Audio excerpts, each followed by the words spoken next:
Down by 13 to start. Glenn on a roll. And ran out of time. Incomplete near the feet of Nick Lewis. It was an interesting play because Nick Lewis was locked up on Qualley there, and it was a timing issue as to when he was going to let him go and go after his quarterback and to turn around and become a receiver, or should he stay on the block on Ajiro Qualley and let Kevin Glenn get outside more time, and he got caught. There's Nick Lewis right here, and playing the tight end, he blocks. Now, do I release and become a receiver, or do I? The timing was off. Robert McCune back in that defense for Toronto, 2nd and 10. Glenn has this one batted in the air, and it's incomplete. Ronald Flemings had a shot at the interception. 2 and out to start. And Flemings a little upset that he didn't come up with the pick. I thought he was going to. I mean, he's going to be a little frustrated with it, but he's a big guy. Doesn't do many ball drills in practice. He does a lot of pass rush technique and stuff like that. He has a crack at it, both hands on it. Would have been a tough catch for the big man at 6'6", 275. Maybe a couple ball drills with the DBs in practice this week. Tip was Armand Armstead, the 22-year-old defensive tackle who's had such a strong rookie season. Chad Owens up to around the 35, but Keenan McDougall ushers him out. Good 59-yard boot. Maverick. For the Argos with the lead and the football. Will try and work the clock. Chad Cacker, good run, springs this into the secondary and across midfield for Chad Cacker. 22-yard run. Good change of direction in the hole here for Chad Cacker. Starts out to the right side of Ricky Ray, and the play side is here, but watch his cutback as he takes the football to that left side of the formation. We'll cut back there, nice vision downfield, head up, good quick feet. Getting to that 2nd and 3rd level. 7 runs now for 51 yards for Chad Cacker. Barnes and Owens, and now Inman in motion. Cackard will follow to the left side. Another good run for Cackard. It's a first down and more. Chad Cackard close to 15 yards more. Gets the corner. He's got that quick feet and speed. Turn a 5-6 yard run into something much bigger. Puts the ball in the left arm. Smart, fundamental play. Took a big hit out there. But not before he gained first down yardage. Apparently loves the open road, loves to drive. In fact, drove from New Hampshire to Calgary when John Huffnagel signed him. Spent so much time in the car in the first day on the field, he tightened up and pulled a hamstring, and that was it. 1 week. Somebody's got to give that man a plane ticket. Here's Owens now, and Chad Owens with a good run. Ball came loose, but the whistle goes. The Calgary bench erupts. They might want to look at this because Chad Owens ran into Chad Cacker. And injured at the bottom of the pile looked like Juwan Simpson. Watch Owens turn the corner here. Runs into his own man, so technically is he down by contact? He is contacted from behind Charleston Hughes. And that ball popped out on the hit by Hughes. Ruling the play dead. The whistle blew. Now would the ruling be with the forearm down? The challenge flag comes out, and you can hear the reaction here at McMahon after seeing the replay. Question is, does the forearm constitute being down for Owens, and is the ball out before that? Looks like it is. Calgary is challenging the ruling of down by contact. We'll review the play.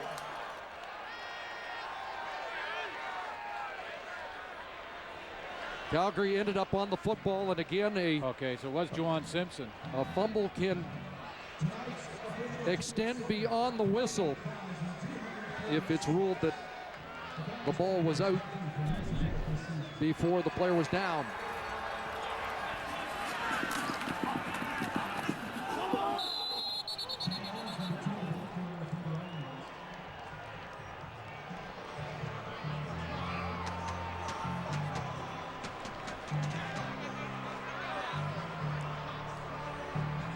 it's out before the elbow. There's no question it's out before the elbow touches. I think the Stamps are going to win this challenge. And Juwan Simpson recovered it.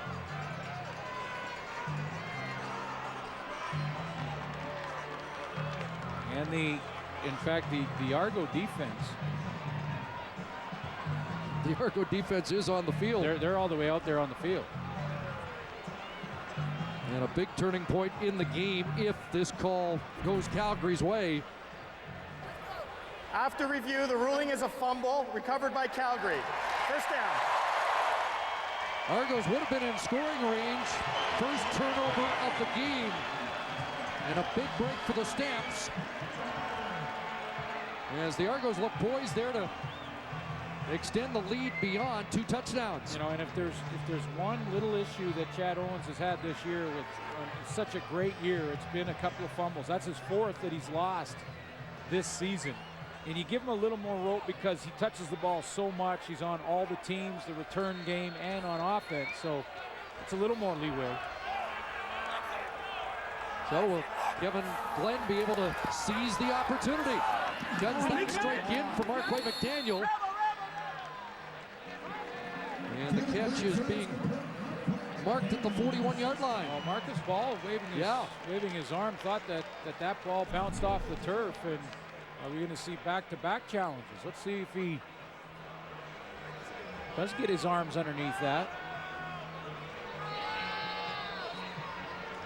Couple good grabs by McDaniel on low deliveries from Kevin Glenn.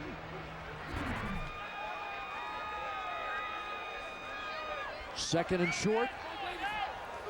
Bo Levi Mitchell comes in and he'll sneak for the first down.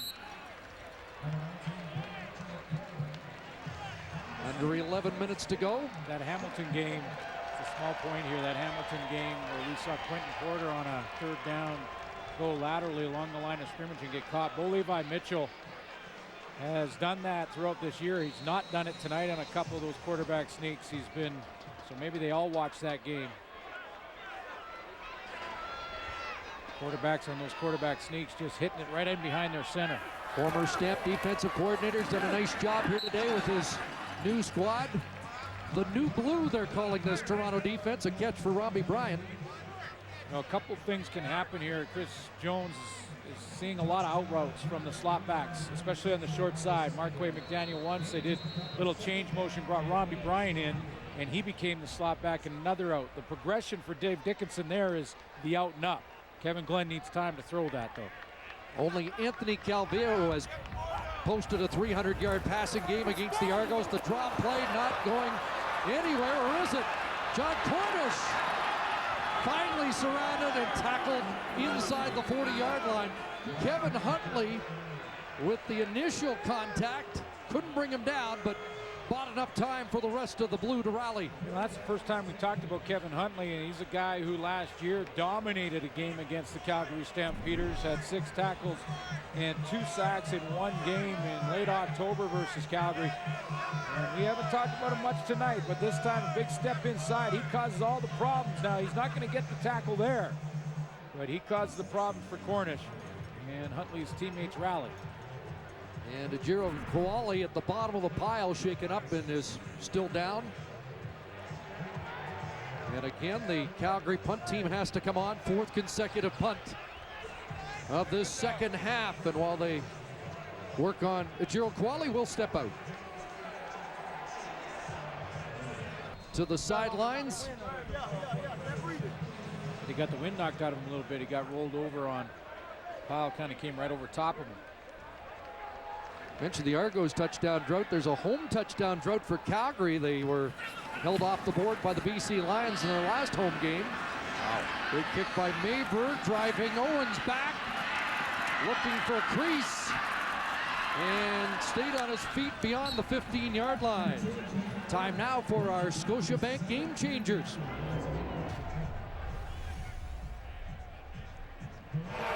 And a game changer for the Argos, the touchdown that has made it a 13-point lead. Yeah, second touch of the game for Andre Dury. What a big one. Barbara Tian was nominated to become a Scotiabank Game Changer for her work with the PrEP program, a center that is dedicated to the inclusion of individuals with Down syndrome.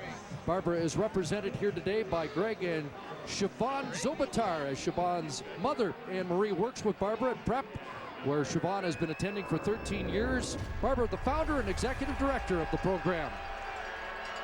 And we salute her as a Scotiabank Game Changer. Quick pass inside, and Chad Owens the catch. Barbara, the founder and executive director of the program, and believes in the ability and potential of all kids with Down syndrome and has programs to help kids through preschool, kindergarten, and grade school. And it was nice to have a visit with Siobhan earlier. Yeah, she was up here real excited to be on television. Chance to tell all her friends she's a TV star.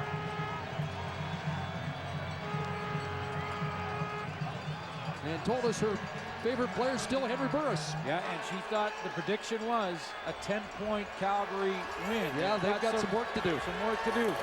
Short yardage team on here, and Darius Jackson plunging ahead, and the Argos will try and chew up this clock, and unlike the last series, hold on to the football with under 8 minutes left. Difference on that drive that finished with the Andre Dury touchdown for Ricky Ray was protection, and his time in the pocket increased dramatically. The offensive line settling in a little bit, and maybe that Calgary defense tiring as this game's gone on, but talked about their O-line and the juggling that Scott Milanovic has had to do.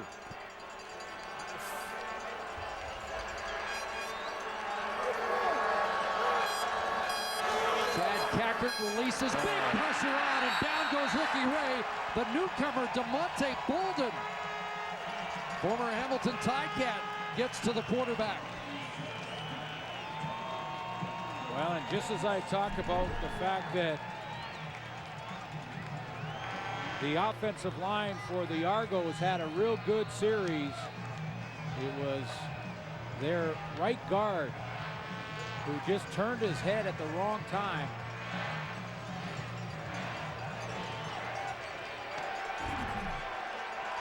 Bolden collaring Ray, second sack of the game for the Stamps. I think it was Mark Toronto, Chris. Here's Cackert on second and long. Gets back to the original line of scrimmage, but the Argos will have to punt. 9 more on Cackert's game stat sheet.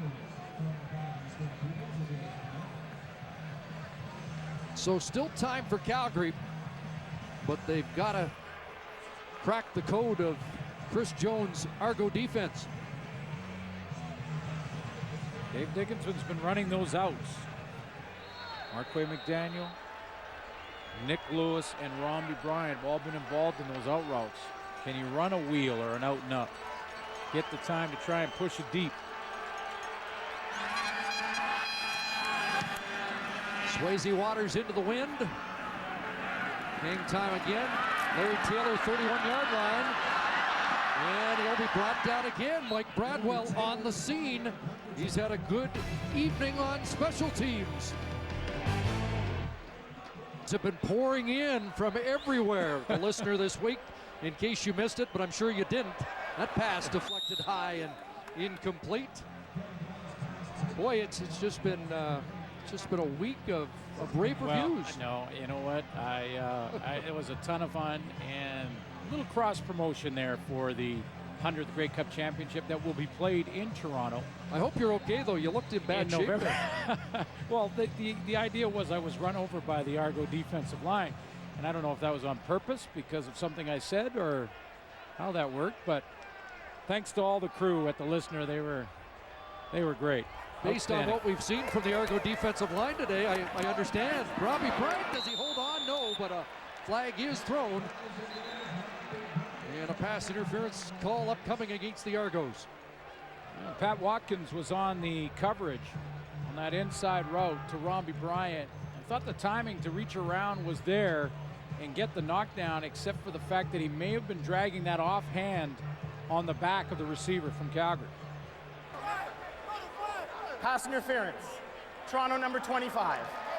10-yard penalty. Automatic. First down. Now, generally speaking, if Pat Watkins here turns Romby Bryant, he's going to draw the flag. If he's just got his hand on the back and it's just hanging there, he doesn't. Wow. Yeah, I didn't see it. I mean,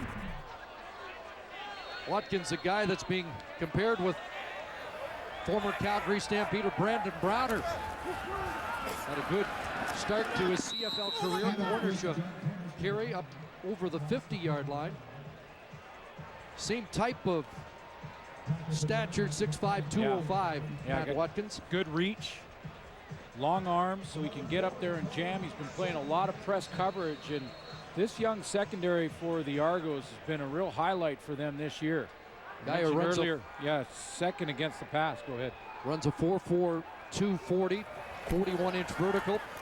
Now they're going to test Pacino Horn, and just out of the reach of Johnny Forzani, whose speed is deceptive. They say he might be the fastest Calgary Stampeder, and he seems to catch a defender off guard every week. Yeah, and you know what? I'm watching him run this route. He's got press coverage, so he's going to go around that press coverage, and he gears it down a little bit.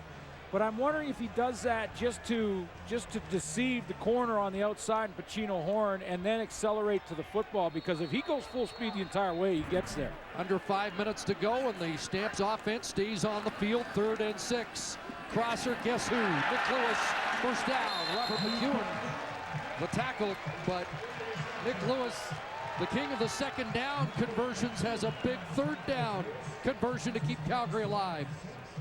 Well, you run the out all game, and then when you really need it, if you're Nick Lewis, you go across on that crossing route, wait, take a look, find the zone, and move the chains again.